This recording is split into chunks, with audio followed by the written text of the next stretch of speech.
नागपूरच्या बारमध्ये बसून सरकारी फाईल्स क्लिअर करण्याचा धक्कादायक व्हिडिओ सध्या प्रचंड व्हायरल झालाय आणि त्यानंतर प्रशासनाला खडबडून जाग आली। या प्रकरणाची चौकशी करण्याचे आदेश महसूल मंत्री चंद्रशेखर बावनकुळे यांनी दिले। बारमध्ये बसून सरकारी फाईल्स क्लिअर करणाऱ्या या तिघा महाभागांची ओळख सुद्धा पटली। कोण आहेत ते पाहूया हा खास रिपोर्ट।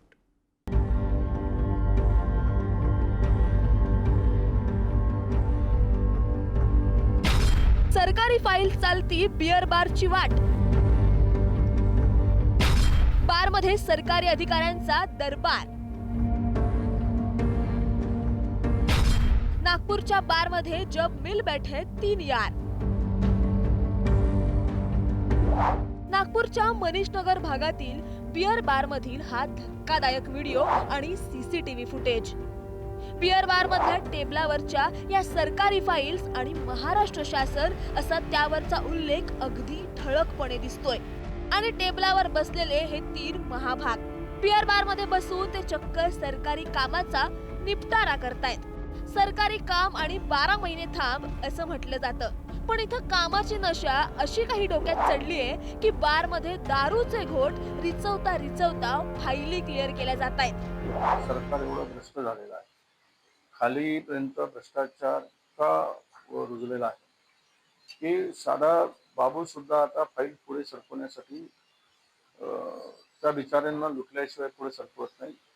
या महाराष्ट्रामध्ये मी अशी परिस्थिती कधीच पाहिली नाही।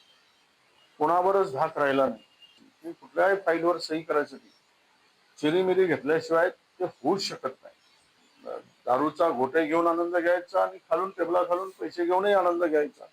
आता दुहेरी आनंदात हे सरकार चाललेलं आहे। बार मधील हा व्हिडिओ व्हायरल झाल्यानंतर प्रशासन खडबडून जागं झालं। बार मध्ये फाईली नेणाऱ्यांची चौकशी करण्याचे आदेश महसूल मंत्री आणि पालकमंत्री चंद्रशेखर बावनकुळे यांनी दिले। सार्वजनिक बांधकाम खात्याच्या चौकशीत बार मध्ये शासकीय फाईली घेऊन बसणाऱ्या तिघांची अखेर ओळख पटली।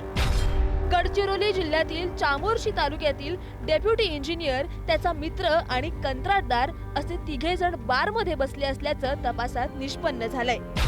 या प्रकरणी सोनटक्के नावाच्या इंजिनियरवर निलंबनाची कारवाई करण्यात आली आहे। सरकारनं अलीकडेच दारूवरील कर वाढवला, त्यामुळे दारू विक्री कमी झाली असून सरकारच्या उत्पन्नात घट होते। कदाचित सरकारचा महसूल वाढवण्यासाठी बार मध्ये बसून सरकारच्या फाईली क्लिअर करण्याची आयडियाची कल्पना तर या इंजिनियरला आणि कंत्राटदाराला सुचली नसेल ना। नागपूरहून जितेंद्र शिंगाडेसह ब्युरो रिपोर्ट, पुढारी न्यूज।